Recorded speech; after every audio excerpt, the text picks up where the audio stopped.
Serious problem on the way. How many of us still remember this man, ex-naval officer, the commander who exposed a lot of secrets during Buhari's administration? How they are planning to Islamize this country. Then, we know the matter now is everywhere. The Northern, they want to Islamize even the Yorubas. That's the trending one now. This man has come again. That was old interview. This man has come again, granted a fresh interview, revealed a lot of secrets. How they are planning to Islamize this country. That this country is not one. Not let anybody deceive you that the country is one. The federal government should take action to divide this country.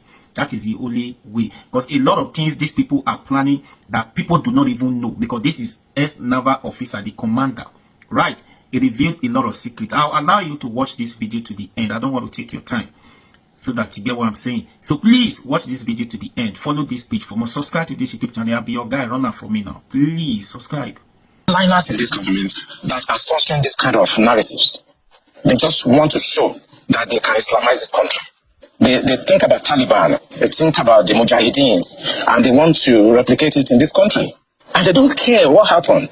They simply don't care. As long as at the end of the day, there's Sharia and there is whatever thing they have in their head.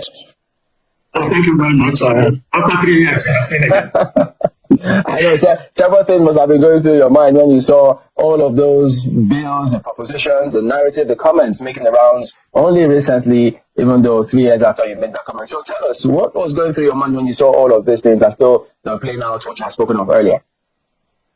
It just basically confirmed my fears, when I was saying those things, a lot of colleagues didn't like what I was saying.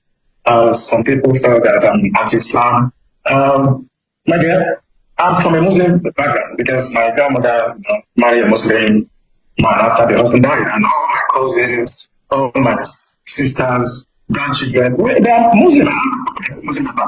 And that was how we attest to it that when I took him with the Minister of Defense, to Italy, they were my guests in Italy. And I took them to the largest mosque in Milan. I would pray together in the mosque.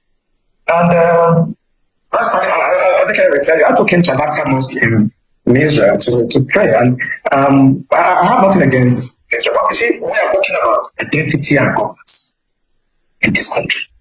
Identity and governance. It is so discouraging to know that at this century, we are still at this level of religious understanding.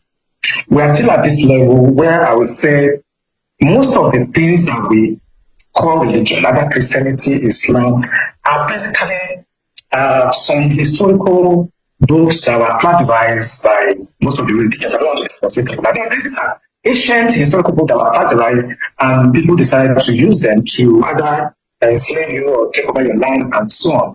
And I'm really discouraged because at this level, Nigerians are so uneducated when it comes to religion.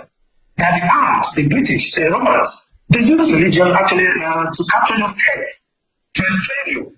If we look at most of the religions, I don't want to be specific, they all practice slavery and also. So for us to be at this point where we're supposed to be talking about the hunger that is pervasive in Nigeria today, the inflation rate, the poverty, we are basically sitting in the hollow chamber, and what we can discuss is that they want to remove personal from something, and that's what they are going there to do. When people are dying, people are committing suicide, families are collapsing, and they will sit down there and start talking about removing personal so that they can basically Islamize the country finally, because once you remove that personal, technically now Nigeria is Islamized. All right, I want to be able to get the understanding of that, because the places, the sections that were sought, the places that they were looking for amendments to, sections 24, 262, 277, and 288. And what I'm seeing here, Ali Musao, at the time when he suggested these changes in the 1999 Constitution, removing the word personal whenever it is mentioned from the section, allowing Islamic law to stand on its own. Explain to me the correlation between that and Islamizing the country, just so we can understand where you're coming from on this debate. Where I'm coming from is very simple. We may think it's a multi-paper, but it's not. Let's not just talk about issue of marriage, things that are basic, maybe inheritance, maybe divorce, But if you look at the antecedents, Sankara started this by introducing something that is taking care of criminal laws. Okay? So now they want to extend it. Instead of them to actually discuss the 1999 constitution, it is a fraud already. That constitution is a fraud. Now what you're doing now, you want to start, advancing the interest of those religious groups to actually now confirm that Nigeria is an Islamic state. And let me tell you something that people don't know. This thing was caused by the British between 1900 and 1960. They knew that they cannot govern the North except they allow them to practice their religion, and they were using their religious leader to basically govern them with this indirectly. Immediately after independence in 1960, the British knew that they should have forged these two people together. They know. But because they want to achieve the divide and rule and to be able to conquer and take our resources and steal whatever they want to steal over the years, they merged these two people together. They could not govern the North and South under one religious or administrative administration. They know. So they're not being independent and matching you people to work together. That was why the 1960 coup started. That was how the Civil War started.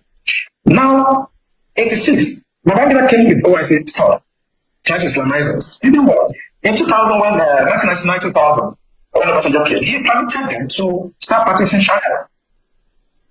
Today now, they want to consolidate it. Once you remove that person, then of course, whether you're outside Igbo, Yoruba, Ijukun, the Christian, traditional, you're now under the law, the Islamic law, because they put it in the constitution. Like listening to the member that was representing Ahoda East, Abu Anudua Federal Constituency, River State, I want to get his words. He said personal matters that was envisaged, he says, by the people who drafted this constitution. And I want to quote him. The implication is, if the word personal is removed, Islamic law would have broader implications. The word personal was put there for a reason. Let's talk a bit about this whole conversation about Islamizing the country with our population and our dynamics. Is it possible that someone can sneak this in at some point and force all of us under some sort of regulation that we do not ascribe to? Is it possible that this can happen in this country? It is possible, and don't be deceived. It's going to happen. Do you know Constantinople? Today's Turkey? They were almost 98% Christian before now. Today, it's an Islamic country. I did Islam in my master's program, and I was trained by Professor Alijani. It's a Persian, it's an Iranian American. And I scored A. That's excellent in Islam. So I know them. It may take them 1,000 years.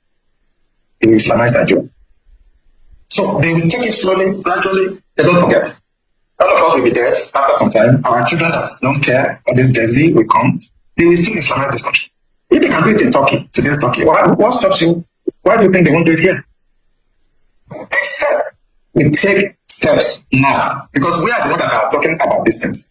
Our next generation in 50 years will not even care. You understand? So I'm thinking that if some part of the country, I don't want to specify, if they feel strongly about an ideology, a religious, but I think they can restrict it to their area. And I think maybe Tinubu should do well by developing this issue of regional autonomy where everybody should organize themselves. Or at worst, let the country actually go apart and you can do whatever you want in your area. I've come to that conclusion that I don't think we can stay together because of this very strong belief about religion. So it's either we stay together or people should mind their religion and stay where they are and practice what they want. Imposing it on others is wrong. I study Islam and I don't want to talk blasphemy here. If I start talking about Islam in the next 3 hours, we will not live here. We don't want you to talk blasphemy either. Talking about our country, we are not a religious country, so to on paper. We're a secular nation. What kinds of conversations should we be having with the Nigerian people, especially the younger generation, about how to ensure that we remain secular, where you can practice your religion in any part of the country that you please without imposing your views or belief systems on any other person? What kind of conversations should we be having? And what should our lawmakers be thinking at the back of their minds? At least they've made the first step, which is dropping this bill and ensuring that it doesn't go through. But in subsequent conversations that you said will inevitably come up, what should we be doing as a people to ensure this doesn't happen? I'm going to be extreme. For me, if you look at Sudan, or we have now North Sudan, South Sudan, I think we should have Northern Nigeria and Southern, but they can practice whatever they want. There's no dialogue because they will not stop I told you, it may take 1,000 years. They will still do it. But if you let everybody go their way, maybe you have enough, you remain there, and you have the sovereignty down south, then you can do what you want. But if you remain, and you think you can talk to your GC and people that don't care about anything, it will happen. It took hundreds of years before talking. Constantinople, Istanbul was converted completely today. And if you look at history will tell you that you cannot assuage these people. Who owns those banks? I did a lot of research, and I went to our audience to go and find out the owner of Taj Bank and the other bank. Then the picture will start getting clear to you. You have the Jaiz Bank and you have the Taj Bank. It is an open source information. Go on the internet, the board of directors, you will see the shareholders. I don't want to mention them on national television. Go and do your research. And you're beginning to understand. You begin to understand what I said, that people have been sponsoring terrorism because they want to Islamize Nigeria. Now Tinubu has come, and it's a little bit very hard on them. That section, the collective approach is failing. So they are not trying to bring it through the constitution or to legalize it. If we cannot go through the bush and kill as many people, and they are still resisting us, and this man has come and is fighting this is just killing all the fighters, then let us go to the house and bring it in through the back door. We just remove that clause, personal. And they will not know, they may not pay attention. They will just, and that is it. They will still do this thing. Go and find out the owners of those banks that they don't sponsor these narratives.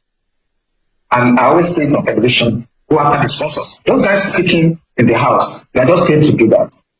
And with time, they're going to bribe the remaining ones, and they will pass it. If not this year, it will be maybe 10 years. If it's not 10 years, then it will be maybe 15 years. They are going to Islamize this country. But I think the solution, what should be? So people should try to understand we are not the same people. The North and South are not the same. The British understood. That's why they are doing that. And they deliberately might also that we can continue to fight like this. And we can continue to take our resources away. Speaking about the British, there are several theories out there in terms of all of this Chatham House moves and why our leaders always go to the West before elections. Do you think that the influence of the British about this particular matter and more is significant? Has it waned? Is it still growing? What should be done about it? No, what the British did is just like what the Belgians, the other, like the French, it's the same method of giving you independence, but they know that you're not independent. Why do you go to Chatham House? And Igbo recently wanted to talk about Yoruba nation. I saw him in Britain trying to get them letter. Why do we do that? It's because they have very strong influence. You see, British are very subtle. They're not like the French people. They're not like the Russians. Okay, they're not like the Chinese. Very subtle, very clever. They are the one that is making this happen because it benefits them. Yeah. You can't be Nigerian president if you don't get the blessing of the British. What is their benefit though? The British economy? Yeah. It's economy. There's no other thing. It's just to be able to take your resources. Look at yourself. Look at all your gold and things that mining every day. It's not going to the CBN coffers. It's going to individuals and the British and the Arabs also that are actually orchestrating some of these Islamic things you are seeing. Jaiz Bank, this one bank. They are external. They are sponsoring these narratives and they are benefiting from taking your resources away because they have some foolish Nigerians that they can use to help them to cut away your uranium, your gold, your silver, and so on. That's why all the time they never get leadership right. They are the one. And I don't want to talk too much, including the United States. You cannot be president in Nigeria if they don't actually give you their blessing, including France. France is very strong. They have very strong influence on us now. How it happened, I don't really know about the line, but the French seems to be... So wait, how are we dealing with all of this? If France is strong, that they have their influence on us now, what about the US and China? Former President Buhari we had a lot of loans from China. So all those countries have influences here.